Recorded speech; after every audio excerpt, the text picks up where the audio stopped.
এইভাবে পুরোপুরি শোয়াইয়া এইভাবে মাথায় গুলি করতো, পায়ে একটা সিমেন্টের ব্যাগ লাগাইয়া পেট চিরে তারপরে নদীতে ফেলাই দিত। 6টা গুলি হয়েছে স্যার, ব্লাডগুলো রক্তগুলো লেগে গেছে। আমরা সামনে যেতাম, বলছে যে এটা ধুলাই করে ফেলো। এইখান থেকে হাত এইভাবে মানে সামনে থেকে পেঁচ দিয়ে পিছনে পেটটা চাকু দিয়ে ফাড়িয়া নদীতে ভাসাই গেছে। শত্রু আর তো ছিল না, নিতে পারো কারা, তারা তো ধরেন ওইখানে লোকেরা, সরকারি লোকেরাই নিয়ে গেছে।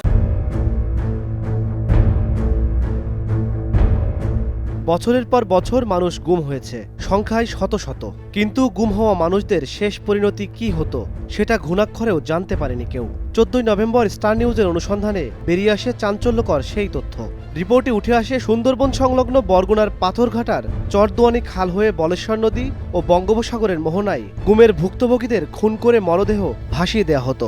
আর সেসব গুম খুন অপারেশনের নেতৃত্বে থাকতেন র্যাবের সাবেক অতিরিক্ত মহাপরিচালক জিয়াউল আহসান।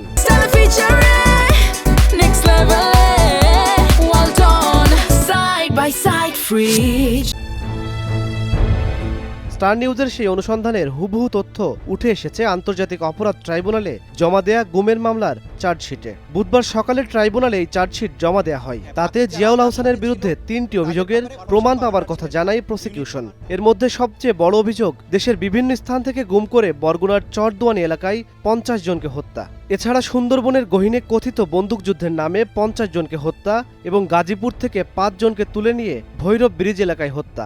তাদেরকে ট্রলারের পাটাতনের পাশে নিয়ে এসে মাথায় বালিশ ঠেকিয়ে গুলি করে, মাথায় বা বুকে গুলি করে হত্যা করা হতো। হত্যা করার পরে কমান্ডো নাইফ দিয়ে তাদের পেটগুলোকে চিরে দেওয়া হতো। চিরে দেওয়ার পরে তাদেরকে পেটের সাথে এবং পায়ের সাথে সিমেন্টের ব্লক, সিমেন্টের বস্তা, ইট এগুলো বেঁধে দিয়ে ভিকটিমদেরকে সাগরে বা নদীতে ফেলে দেওয়া হতো, যাতে এটা লাশগুলো কখনো ভেসে না ওঠে।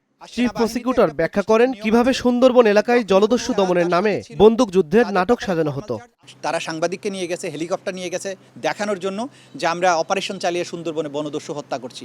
কিন্তু এই অপারেশনগুলোর আড়ালে তারা বিভিন্ন সময়ে গুম করে রাখা মানুষদেরকে সাথে নিয়ে যেত। বিএনপি নেতা সালাউদ্দিন আহমদ, ইলিয়াস আলী, চৌধুরী আলম, সাজিদুল হক সুমন সহ 3 শতাধিক ব্যক্তিকে গুমের সাথে চাকরিচ্যুত সাবেক সেনা কর্মকর্তা জিয়াউল আহসান জড়িত থাকার তথ্য প্রমাণ মিলেছে বলে জানান চিফ প্রসিকিউটর। তবে এসব বিষয়ে তদন্ত এখনও চলমান। এদিকে গুমের মামলায় আনুষ্ঠানিক চার্জশিট দাখিলের পর তা আমলে নিয়ে জিয়াউল আহসানকে 21 ডিসেম্বর হাজির করার নির্দেশ দিয়েছেন ট্রাইব্যুনাল। ইমন মাহমুদ, স্টার নিউজ, ঢাকা।